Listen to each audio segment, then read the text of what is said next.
HD सच्ची कहानियों पर आप सभी का स्वागत है। आज डॉक्टर सावित्री पूरे 3 महीने के बाद अस्पताल में आई थी, क्योंकि वह 3 महीने की छुट्टियों पर गई हुई थी।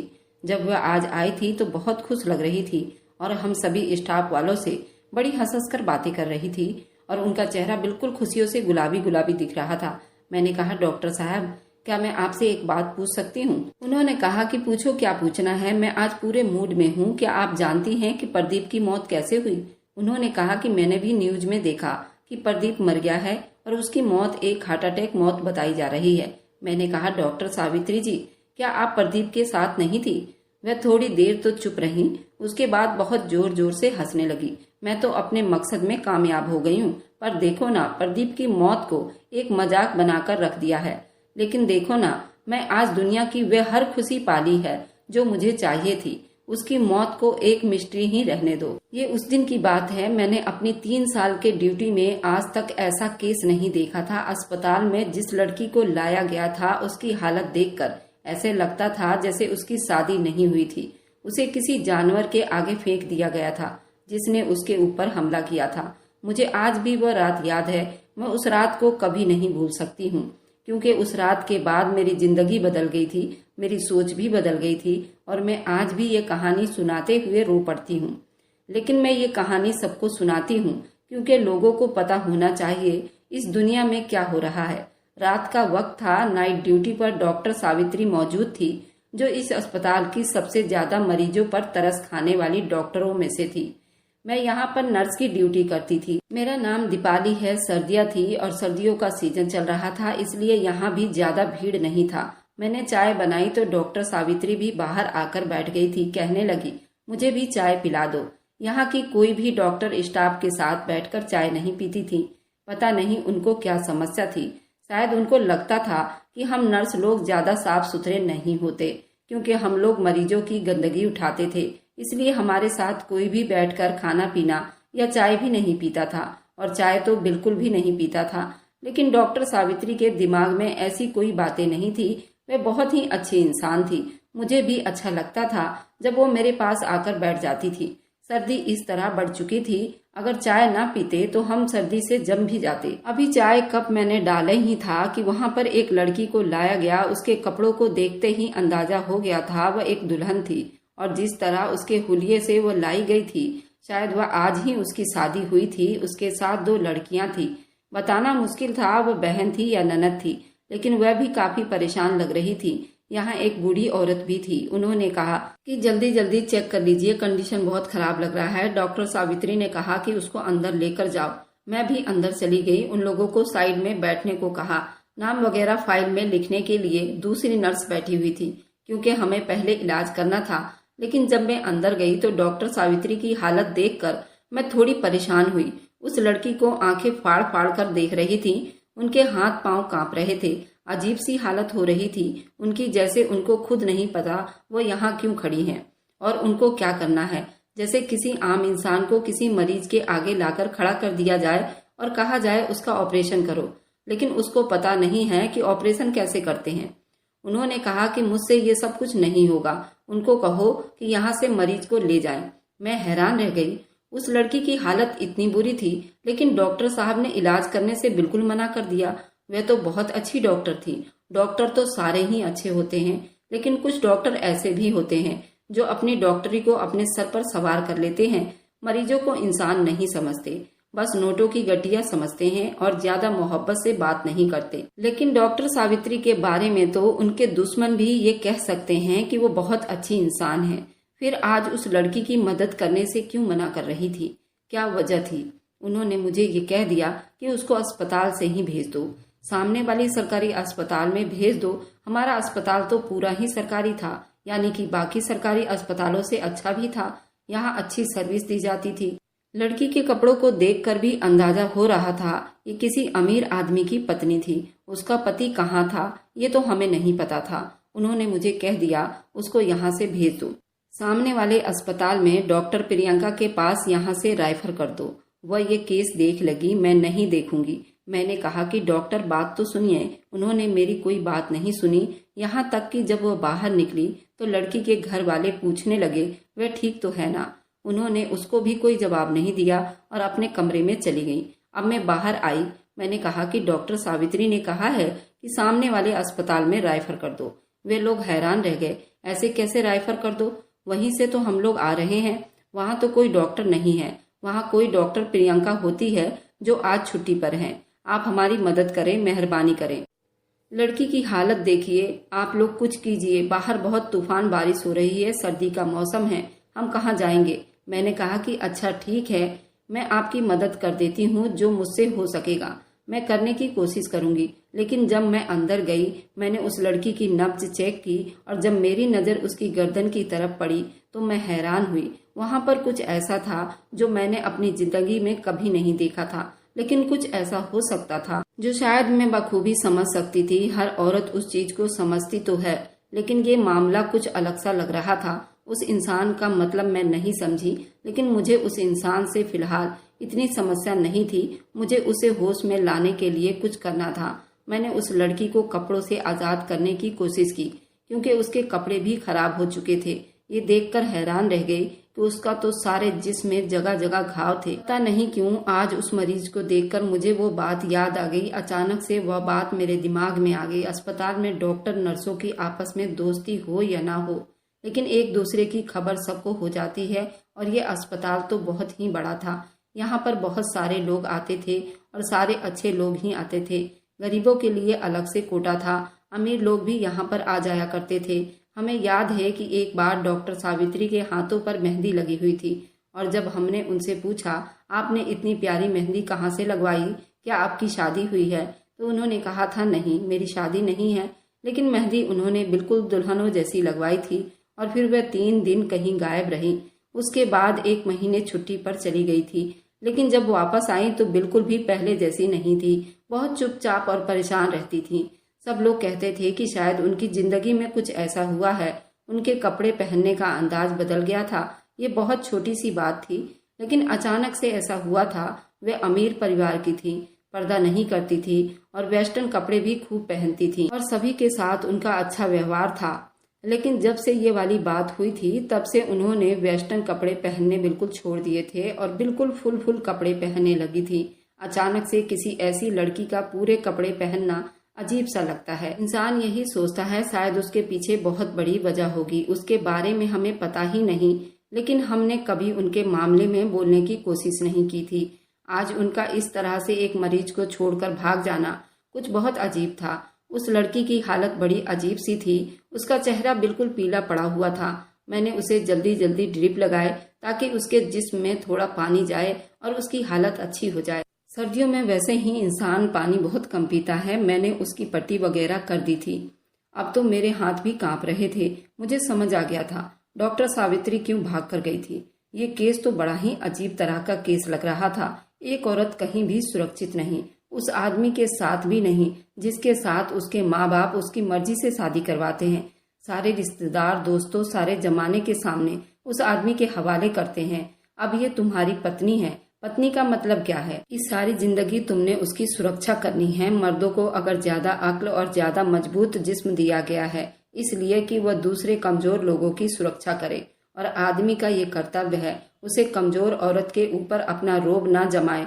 लोग कहते हैं नर्क में औरतों की भीड़ ज्यादा होगी, लेकिन अब मुझे ये केस देखकर लगने लगा है कि औरतों की नहीं, मर्दों की तादाद ज्यादा होगी। क्योंकि जितना मर्द जुल्म करता है औरतों पर, वह औरतें बर्दाश्त कर रही हैं। इतना औरतें तो किसी पर जुल्म नहीं करती। अगर आपका पति बहुत ही ज्यादा अच्छा हुआ और आप कहें कि मेरा पति तो बहुत अच्छा है, तो वह भी कहीं ना कहीं किसी न किसी पर जुल्म करता ही है। जालिमों का ठिकाना तो नर्क होना चाहिए। मैं तो थोड़ी देर के लिए बाहर आई। मैंने उसके घर वालों को तसल्ली दी। मुझे अभी उनसे पूछना भी था आखिर ये सब कैसे हुआ, ताकि मैं उस हिसाब से कुछ कर सकूं। जब मुझे एक नर्स ने कहा कि तुम क्या कर रही हो, जिस मरीज को डॉक्टर सावित्री ने रिजेक्ट कर दिया तुम बैठकर उसका इलाज कर रही हो। अगर उसको कुछ हो गया तो तेरा कैरियर खत्म हो जाएगा। मैंने कहा कि मेरा कौन सा कैरियर है, मैं तो एक नर्स हूँ। मैं मदद नहीं करूंगी तो कौन करेगा? सामने वाले अस्पताल में भी डॉक्टर नहीं है। डॉक्टर सावित्री ने भी मना कर दिया, तो क्या करें? उठाकर बाहर फेंक दे? उसने कहा कि देख, ये तेरी प्रॉब्लम नहीं है। मैं नहीं बोल रही कि तू गलत कर रही है, मैंने कहा कि बस ठीक है, जो भी है मुझे करने दे। मैं उन लोगों के पास गई और मैंने कहा, आखिर इस लड़की के साथ ये सब कैसे हुआ? आप लोग तो शकल से पढ़े लिखे लगते हैं। अगर लड़की की मर्जी नहीं थी तो लड़का उसके टाइप का नहीं था तो आप लोगों ने पहले देखना चाहिए था। आप लोग इतने खराब कंडीशन में उसे यहाँ उठाकर लाए हैं। अगर कुछ हो गया तो अस्पताल का भी नाम खराब होगा और मेरी भी नौकरी चली जाएगी। आप लोगों को नहीं पता आपने मुझे कितनी बड़ी मुश्किल में डाल दिया है। इसमें से एक लड़की आगे बढ़ी और उसने कहा, मैंने तो पहले ही इन लोगों को कहा था, लेकिन उन्होंने मेरी बात नहीं मानी। दूसरी लड़की ने उसको चुप करवा दिया। मैंने कहा, अब उसको क्यों चुप करवा रही हो? मुझे बताओ क्या हुआ है। वह कहने लगी, उस लड़की का नाम रागिनी है, वह नॉर्मल नहीं थी। मैंने कहा, क्या मतलब नॉर्मल नहीं थी? तो उस लड़की ने कहा, बात ऐसी है, वह शादी से बहुत डर रही थी, शादी नहीं करना चाहती थी क्योंकि उसको कुछ शादीशुदा लड़कियों ने उसे कुछ ज्यादा ही डरा दिया था। उन्होंने कुछ अजीब तरह की बातें बता रखी थी, उसे ज्यादा डराया हुआ था। पता नहीं वह डर रही थी, शायद जिम्मेदारी नहीं लेना चाहती थी, खुद को परेशान नहीं करना चाहती थी, लेकिन उसके माँ बाप ने जबरदस्ती शादी करवा दी। लड़के का नाम प्रदीप है, उसका पति सबसे ज्यादा अमीर इंसान है, इसलिए जब उसका रिश्ता आया तो घर वालों ने जल्दी हाँ कर दिया। शादी जल्दी हो जाए, लेकिन वह शादी नहीं करना चाहती थी। जबरदस्ती उसकी शादी करवा दी गई है। उसने कहा था कि वे कभी भी इस शादी को दिल से स्वीकार नहीं करेगी, लेकिन ऐसी बात नहीं थी। हमें उसके उन हरकतों के बारे में पता नहीं था। हम लोगों ने लड़के वालों से बात की थी।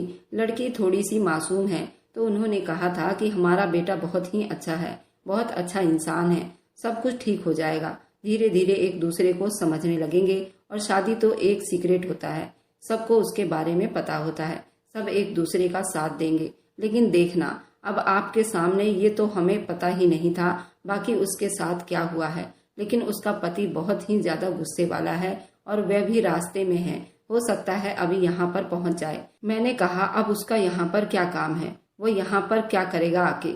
अगर मेरे सामने आया मैं तो उसे 2-4 बातें सुना दूंगी, क्योंकि मुझे तो वैसे ही इन आदमियों पर बहुत गुस्सा आता रहता है। यहाँ पर हमेशा ऐसे बातें देखने को मिलती रहती है। औरत अंदर तकलीफ में होती थी और आदमी बाहर सो रहा होता था। मुझे ये सब देखकर और भी गुस्सा आता था। बाहर आती तो पता चलता था कि उसका आदमी वापस चला गया है और मुझे दवाई मंगवानी होती थी। इसलिए मुझे ऐसे लोगों को देखकर ही चिढ़ होने लगती थी। अब जिसने ये सब कुछ किया था, जिसकी वजह से ये सब कुछ हुआ था, वो यहाँ पर किस मुंह से आने वाला था? मैं वापस अंदर चली गई। रागिनी को होश नहीं आ रहा था, बेहोश पड़ी थी। उसके जख्मों की पट्टी मैंने कर दी थी और उस पर ड्रिप भी लगाई हुई थी, लेकिन उसे बहुत तेज बुखार भी था। मैं किसी तरह डॉक्टर सावित्री को कहना चाहती थी कि एक बार आकर चेक कर लीजिए, लेकिन वह जिस तरह से गई थी मुझे नहीं लगता था वह वापस आती। अगर उनको चेक करना होता तो वह कर लेती। जब मैं बाहर आई तो मैंने देखा उन लड़कियों के साथ एक नौजवान खूबसूरत आदमी खड़ा था। रागिनी को देखा जाए तो वह इतनी ज्यादा खूबसूरत तो नहीं थी, लेकिन वैसी दुबली पतली थी और अच्छी शक्ल सूरत की थी। ये लड़का तो बिल्कुल किसी हीरो की तरह लग रहा था। मुझे तो ऐसा लग रहा था उसने उस लड़की पर जुल्म तो नहीं किया होगा। बहुत ज्यादा खूबसूरत और जवान आदमियों में अपने ऊपर बहुत ज्यादा ही घमंड होता है। उसकी हाइट 6 फीट की थी, लेकिन फिर भी बुरा नहीं लग रहा था। बहुत ही ज्यादा हैंडसम और खूबसूरत था। जब वहां पर गई तो वो मेरी तरफ बढ़ा और मैं थोड़ा सा घबरा गई। उसने कहा कि कहाँ है मेरी पत्नी? मैंने कहा कि वह जहाँ भी है आप उसे अभी नहीं मिल सकते। आपको नहीं पता ये औरतों का वार्ड है। उसने मुझे घूर कर देखा। उसने कहा, मैं उससे मिलना चाहता हूँ, जितने पैसे चाहिए मैं देने को तैयार हूँ। मैंने कहा, हर चीज पैसों से नहीं खरीदी जाती। जिस जगह पर आपकी पत्नी को रखा गया है वहाँ पर औरतें भी हैं और आप इसलिए नहीं जा सकते। उसने कहा कि आपने क्यों ऐसी जगह पर मेरी पत्नी को रखा है, उसे आप लोग प्राइवेट वार्ड में क्यों नहीं शिफ्ट करते?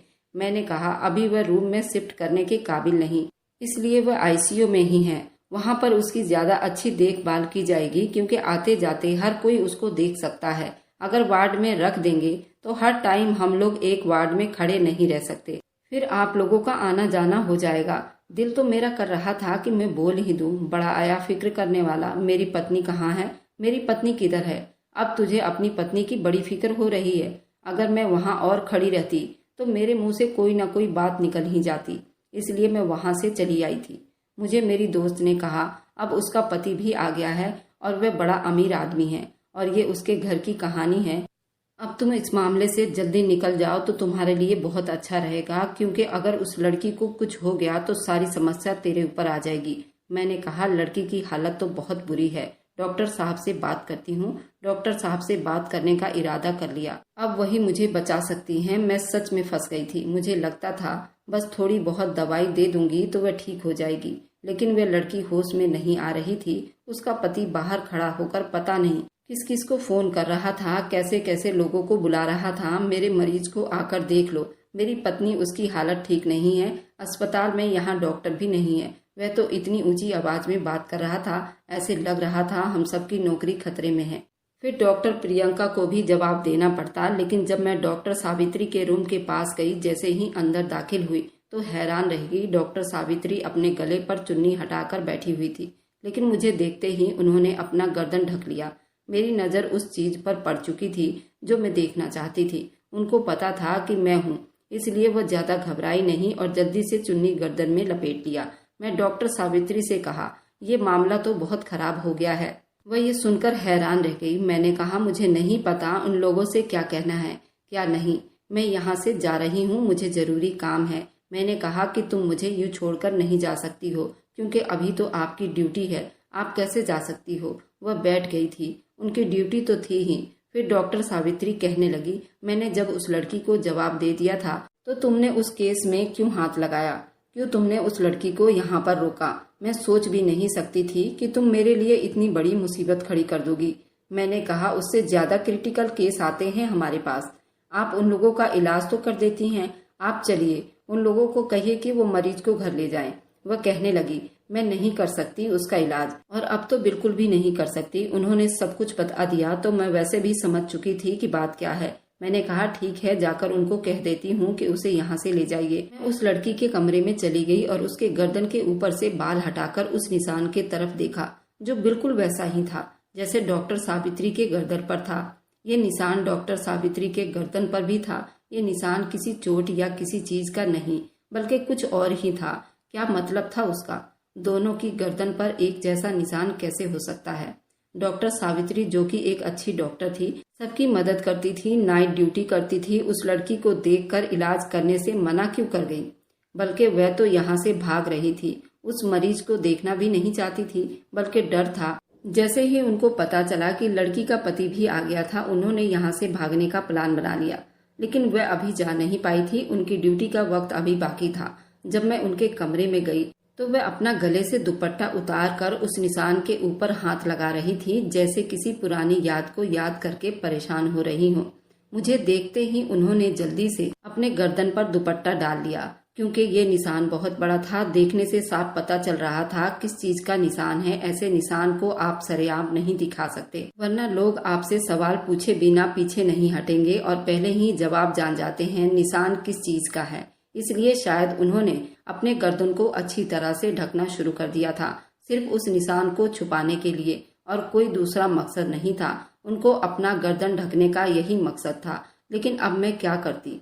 मैं दोबारा उस लड़की के पास गई और मैंने उनके घर वालों को कहा कि आप उसको यहाँ से ले जाइए, क्योंकि उस लड़की को होश नहीं आया। उन्होंने कहा कि हाँ, हम उसको ले जाएंगे, हम लोगों ने एम्बुलेंस बुला ली है, वह बस आती ही होगी। उसके लिए एक खास तरह का एम्बुलेंस बुलाया गया था, जिसमें क्रिटिकल मरीजों को ले जाया जाता था, जिसके अंदर इंजेक्शन भी होती थी और हर तरह का इंतजाम होता था। वह लड़की जो रागिनी के साथ आई थी, वो मुझे बड़ी चिड़चिड़ाकर सारी बातें बता रही थी। मैंने उसे कहा कि जरा इस तरफ आना, मुझे उससे एक बात करनी है, और वहां पर आई। मैंने कहा, तुम क्या लगती हो इस लड़की की? उसने कहा था, ये मेरी बड़ी बहन है और जो बाहर बैठा है वो मेरा बहनोई है। मैंने कहा, क्या तुम्हारे बहनोई की पहले शादी हो चुकी है? तो वो मुझे हैरान होकर देखने लगी और सोचने लगी मैं ऐसा सवाल क्यों कर रही हूँ। मैंने कहा, देखो, जो भी बात है मैं तुम्हें अभी समझा नहीं सकती, बस मैं जो कुछ पूछ रही हूँ तुम मुझे बता दो, क्या तुम्हारे बहनोई की पहले शादी हुई है?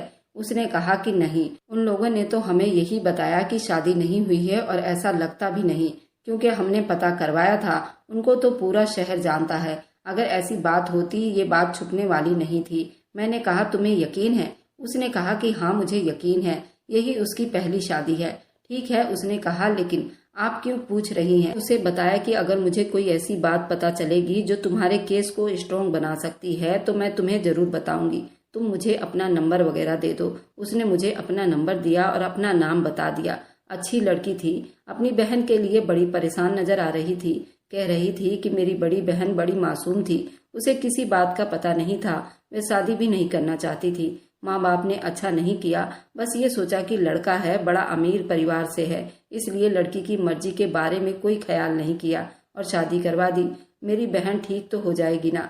मैंने कहा कि तुम्हारी बहन ठीक है, लेकिन उसे ठीक होने में थोड़ा टाइम लगेगा। तुम उसकी छोटी बहन हो ना, तो उसका बहुत ख्याल रखना। इतना ख्याल रखना उसका, वह जल्दी ही ठीक हो जाए। मैंने उसे तसल्ली दी। अब मेरे पास एक सवाल था जिसका जवाब डॉक्टर सावित्री ही दे सकती थी, इसलिए मैं उनके कमरे की तरफ जा रही थी। मैंने सोच लिया था कि आज मैं उनसे सवाल करने वाली हूँ। एक नर्स बनकर नहीं, बल्कि एक औरत बनकर सवाल करूंगी और मुझे यकीन था वो मेरे सवाल का जवाब ईमानदारी से देंगी। पर जब मैं सावित्री डॉक्टर के रूम के पास गई तो मेरे कदम बाहर ही रुक गए थे। मुझे अंदर से किसी आदमी की आवाज आने लगी थी। सावित्री डॉक्टर के रूम तक कोई आदमी कैसे आ सकता है? ये आवाज मुझे जानी पहचानी लग रही थी। जब मैंने खिड़की से अंदर झांका तो मेरे कदम तले से जमीन निकल चुकी थी कि वे अंदर अकेली नहीं थी, उनके साथ प्रदीप खड़ा था। वह डॉक्टर सावित्री का पति था और अस्पताल में आई हुई मरीज रागिनी का पति था। वो यहाँ डॉक्टर सावित्री के कमरे में कैसे आया और अब उनके सामने कैसे खड़ा था? वह इतने करीब होकर खड़ा था। अच्छा, तो तुम यहाँ छुपी बैठी हो, तुम्हें पता होना चाहिए था। मैं तुम्हें कहीं से भी ढूंढ कर निकाल सकता हूँ, लेकिन तुमने अपने बारे में ये खबर उड़ाई थी। तुम बाहर विदेश चली गई हो, तुम तो कई महीनों से गायब थी।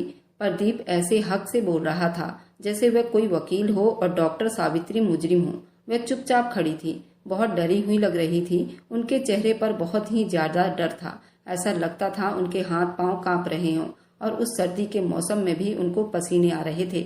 चलो अच्छा है, आज मैं इस अस्पताल में एक नहीं 2 औरतों को वापस लेकर जाऊंगा, क्योंकि ये दोनों ही मेरी। ये बात सुनकर मैं हैरान रह गई, मुझे कुछ ठीक से समझ नहीं आया। अब जाओ और उस लड़की का इलाज करो, आखिर वह तुम्हारी भी कुछ लगती है। सावित्री ने कहा, मैं कभी उस लड़की का इलाज नहीं करूंगी। अच्छा है वह इस दुनिया से चली जाए, इसलिए नहीं कि मुझे उससे जलन हो रही है, बल्कि इसलिए अगर तुम्हारे साथ रहेगी तो वह बहुत तकलीफ उठाएगी। इससे तो अच्छा ही है वह मर जाए। अच्छा, तो तुमने अभी तक उसका इलाज नहीं किया? तुमने उस पागल नर्स के हवाले कर दिया। वह नर्स तो मुझे शक्ल से ही पागल लग रही थी। लगता है मेरे बारे में बात हो रही थी। जाओ जाकर उस औरत का इलाज करो, नहीं तो तुम पर केस कर दूंगा। तुमने ऑन ड्यूटी होते हुए भी एक मरीज को चेक नहीं किया। अब डॉक्टर ने उस आदमी की तरफ देखा, क्योंकि ये बात तो पॉइंट की थी। तुम्हें लगता था तुम यहाँ छुप कर बैठी रहोगी और मैं तुम्हें ढूंढता रहूंगा। डॉक्टर ने कहा कि उस दिन वहां से भाग जाने के बजाय मुझे तुम्हें इस दुनिया से भेज देना चाहिए था, नहीं तो आज किसी की बेटी की हालत इतनी बुरी ना हुई होती। मेरी गलती थी, मेरी वजह से वह लड़की इस मुकाम तक पहुंची है। तुमने इतनी जल्दी दूसरी लड़की तलाश करके उससे शादी भी कर ली। हाँ, फिलहाल अकेले तो नहीं रह सकता ना। अब मुझे उनकी बातें कुछ कुछ समझ आ रही थी। उसने कहा कि जाओ जाकर उसको देखो, ज्यादा बातें ना करो। ऐसे मुझे घूर कर क्या देख रही हो? ये वही शक्ल है जिसके पीछे तुम पागल हो गई थी और 1 हफ्ते में तुमने शादी करने का इरादा कर लिया था। डॉक्टर ने कहा, हाँ, मेरा दिमाग खराब हो गया था। कभी कभी इंसान की अक्ल पर पत्थर पड़ जाते हैं और जब उसका बुरा वक्त आने वाला होता है तो उसके साथ ऐसा ही होता है। लेकिन इसका मतलब ये नहीं कि अभी भी मेरी अक्ल पर पत्थर पड़े हुए हैं। जब तो मैंने खत्म नहीं किया था, अब रिश्ता ये खत्म कर दूंगी। अगर मैं पहले तुम्हारे सामने आती तो तुम कभी भी ऐसा नहीं करने देते, लेकिन अब मैं कुछ भी करके इस सारे किस्से को खत्म करके ही दम लूंगी, क्योंकि मैं तुम्हारे साथ अब नहीं रह सकती। तुम इंसान नहीं, जानवर से बढ़कर हो और तुम एक मरीज भी हो। तुम्हें इलाज की जरूरत है। खबरदार जो दोबारा यहाँ पर आए। तुम्हारी हिम्मत कैसे हुई यहाँ पर आने की? एक ऑन ड्यूटी डॉक्टर के कमरे में बगैर पूछे तुम नहीं आ सकते हो। प्रदीप हंसने लगा। मुझे उसकी मुस्कुराहट समझ नहीं आ रही थी। वह क्यों हंस रहा था उसका जवाब उसने दे दिया था। अच्छा ठीक है, फिर मेरी शिकायत करो।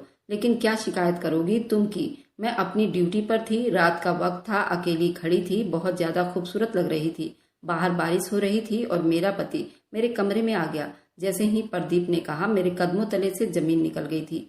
क्या ये डॉक्टर सावित्री का पति था? इसका मतलब डॉक्टर सावित्री ने शादी की थी, लेकिन किसी को बताया तक नहीं। झूठ बोला था। वो मेहंदी शादी की ही मेहंदी थी और 1 महीने के लिए वह गायब भी हुई थी। उसके बाद वह चुन्नी अपने गर्दन में लपेटने लगी थी। शायद अपना हुलिया बदल लिया था ताकि किसी को पहचान में ना आए।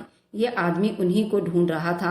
मामला ये था कि डॉक्टर सावित्री अभी तक उसकी पत्नी थी, तभी वह कह रहा था मैं तुम्हारा पति हूँ। अब तो मुझे डॉक्टर सावित्री पर तरस आने लगा। मैं उनकी मदद करना चाहती थी, लेकिन वे अंदर ही खड़ा था। थोड़ी देर वे लड़ती झगड़ती रही, पुरानी बातें याद करती रही। उनकी बातों से लग रहा था उनके संबंध बड़े ही गहरे थे। शायद ज्यादा वक्त नहीं बीता था एक दूसरे के साथ बिताए हुए, लेकिन बहुत जल्दी ही एक दूसरे को पहचान लिया था, इसलिए अब अलग भी हो गए थे। वहां से निकल गया। डॉक्टर सावित्री जमीन पर बैठ गई और फूट फूट कर रोने लगी। मैं अंदर गई तो मुझे देखकर अपने आंसू साफ करने लगी। मैंने कहा, डॉक्टर साहब, मैंने सब कुछ सुन लिया है, आप परेशान ना हो। मैंने गिलास में पानी डालकर उनकी तरफ बढ़ाया। उनको कहा कि हिम्मत से काम ले, सब कुछ ठीक हो जाएगा। उन्होंने कहा, क्या हिम्मत करूं, क्या हौसला रखूं, कैसे सब कुछ ठीक होगा? उस आदमी को देखा तुमने, उससे पहले मेरी जिंदगी बर्बाद की, अब उस लड़की की जिंदगी को बर्बाद कर रहा है। मैंने कहा, अगर आप उसके साथ नहीं रहना चाहती हो तब उस आदमी से डिवोर्स ले लो। वह कहने लगी, उसके पास पैसा और पावर बहुत है, अगर मैं ऐसा करती हूँ तो मेरी डॉक्टरी की लाइसेंस भी कैंसिल करवा देगा। मैं बुरी तरह से फंस जाऊंगी। एक गलत फैसले की वजह से मेरा सारा कैरियर भी खत्म हो जाएगा। इसलिए मैंने चुप रहने में ही भलाई समझी और वहां से चुपचाप गायब हो गई। अपना हुलिया बदल लिया और वहां की नौकरी छोड़कर यहाँ पर नौकरी करने लगी। लेकिन मुझे क्या पता था इतनी जल्दी वह किसी और लड़की से शादी कर लेगा और उसकी हालत भी ऐसे ही कर देगा। मैंने कहा, क्या मतलब उसकी हालत भी ऐसी? क्या आपके साथ भी अंदाजा तो मुझे हो गया था। डॉक्टर सावित्री ने सर झुका लिया। उन्होंने कहा, हाँ, जब हम लोग मिले थे मुझे नहीं पता था इस तरह का इंसान है। मैं भी उसके शकल और सूरत और उसकी अच्छाई में खो गई। यह आदमी मेरी बहुत इज्जत करता था और मेरे लिए जीने मरने की कस्में खा रहा था, और अमीर भी था, खूबसूरत भी था। और जब भी औरत कहती है उसके साथ बुरा हुआ तो वो खूबसूरती के हाथों ही धोखा खा लेती है। मैं भी उसी खूबसूरती पर मर मिटी थी। खूबसूरत मर्द भी बड़ी मुश्किल से मिलता है। खूबसूरत मर्द किसी भी औरत को बुरा नहीं लगता, ऐसे किसी खूबसूरत मर्द को खूबसूरत औरत बुरी नहीं लगती, और इसी वजह से मैं धोखा खा गई। मैंने सोच लिया था मैं उसके लिए कुछ भी करने को तैयार हो जाऊंगी और हम अपनी सारी जिंदगी एक साथ बिता लेंगे। बस वह एक जल्दीबाजी का फैसला था। हम लोगों ने 1 हफ्ते की जान पहचान के अंदर ही शादी कर ली थी। मैं बहुत अच्छे से दुल्हन बनी थी, बहुत खूबसूरत लग रही थी। मुझे अपने घर ले गया था। उसका उस शहर में भी एक बंगला था। मैंने अपने माँ बाप को नहीं बताया, लेकिन जब उसको पता चलेगा तुम एक डॉक्टर हो, इतनी खूबसूरत तो हो, वह बिल्कुल भी बुरा नहीं मानेंगे। शायद इस बात पर गुस्सा करेंगे कि शायद इतनी जल्दी में मैंने शादी क्यों की। लेकिन मैं तुमसे दूर नहीं रह सकता था। मुझे ऐसा लग रहा था मेरी जिंदगी में सब कुछ ठीक है, कोई समस्या नहीं, और जो छोटी मोटी समस्या है वह भी ठीक हो जाएगी। लेकिन जब मैंने अपने कमरे में दुल्हन बनी बैठी थी, वो मेरे कमरे में आया। मुझे पता चला कि मेरी जिंदगी की समस्या तो अब शुरू हुई है, क्योंकि वो मेरी जिंदगी का सबसे बुरा दिन था और उसके बाद मेरी पूरी जिंदगी बदल गई थी। बस उसके बाद मेरे चेहरे पर कभी खुशी नहीं आई। पहले पहल तो मेरे साथ बिल्कुल ठीक था, लेकिन जब उस रात हम दोनों एक दूसरे में समा गए थे, तभी अचानक से उस आदमी को जैसे कोई दौड़ा पड़ गया था। उसने मेरे साथ ये सब कुछ किया। वो मेरे साथ इस तरह से पेश आ रहा था जैसे कोई जानवर थी। ना उसने मेरे पूरे शरीर को घायल करके रख दिया था और मेरा ये हाल हो गया। डॉक्टर ने अपनी गर्दन से वह चुन्नी उतार कर मुझे दिखाई। उस लड़की के साथ भी यही हुआ था। डॉक्टर ने कहा, हाँ मुझे पता है, तभी तो उसको देखते ही मैं समझ गई थी ये सब कुछ प्रदीप के अलावा कोई नहीं कर सकता। इसलिए वहां से चली गई थी, क्योंकि मैं इस समस्या में नहीं पड़ना चाहती थी। मैंने कहा, उसकी हालत बहुत बुरी है, डॉक्टर आप प्लीज मेरे साथ चलिए। डॉक्टर ने, सावित्री ने हाँ में सिर हिलाया, मेरे साथ चली आई। ऐसा था कि एक सौतन दूसरी सौतन का इलाज कर रही थी। जब डॉक्टर ने उसका इलाज किया तो थोड़ी देर के बाद उसे होश आ गया। वह बहुत डरी हुई थी। डॉक्टर की आंखों में आंसू थे, क्योंकि शायद उसके साथ भी ये सब हुआ था। उसकी मदद करने वाला भी उस वक्त कोई नहीं था। उसे शायद अपना वक्त याद आ रहा था। उसने उस लड़की को सब कुछ बता दिया। वह लड़की कहने लगी, मैं तो शादी नहीं करना चाहती थी। माँ बाप को भी किसी ने बताया था कि उसने पहले किसी लड़की से शादी की थी, लेकिन मैंने उसके बारे में बहुत सुना था कि उसने पहले एक डॉक्टरनी से शादी की थी। वह डॉक्टरनी भी उसके पास नहीं टिकी और भाग गई। मैं ये सोच रही थी, जब एक डॉक्टर समझदार इंसान ने भी उसके साथ रहना गवारा नहीं किया, तो मेरे माँ बाप मेरी शादी उससे क्यों करवा रहे हैं? मैं तो पहले से ही इस रिश्ते से मना कर रही थी। मुझे बचा लीजिए, मैं उस आदमी के साथ नहीं रहना चाहती। कितनी अजीब सी बात थी ना कि उस आदमी की जो भी पत्नियां थी दोनों ही खूबसूरत और काबिल थी। ये लड़की भी सॉफ्टवेयर इंजीनियर थी। थोड़ी बात करके पता चला था, लेकिन अब ये दोनों ही उसके जिंदगी में नहीं रहना चाहती थी और दोनों का फैसला अटल था, क्योंकि ये आदमी पागल था और बीमार था। इस बीमारी का नाम पैराफिलिया है, उसे दरिंदा बना देती है। इस बीमारी में इंसान की सेक्स इच्छा इस कदर प्रभावित हो जाती है कि वह जानवरों या निर्जीव चीजों से भी सेक्स करने लगता है। और उसे अपनी दौलत पर बड़ा घमंड था। सिर्फ इतना ही नहीं था, उसकी जिंदगी में पता नहीं कितनी लड़कियां आती जाती रही थी, लेकिन कोई भी औरत एक दिन से ज्यादा टिक नहीं पाई थी। उसे पता नहीं था कि पत्नी को रखा किस तरह जाता है। डॉक्टर ने उस लड़की को अंदर बुलाया, उसे भी सारी बात बता दी और कहा कि अपने माँ बाप से कहो, अपनी बेटी की जान बचाना चाहते हैं तो उसे चुपचाप यहाँ से लेकर चले जाएं। लेकिन उन्होंने ऐसा नहीं किया, पर वे लोग वहाँ से चले गए थे।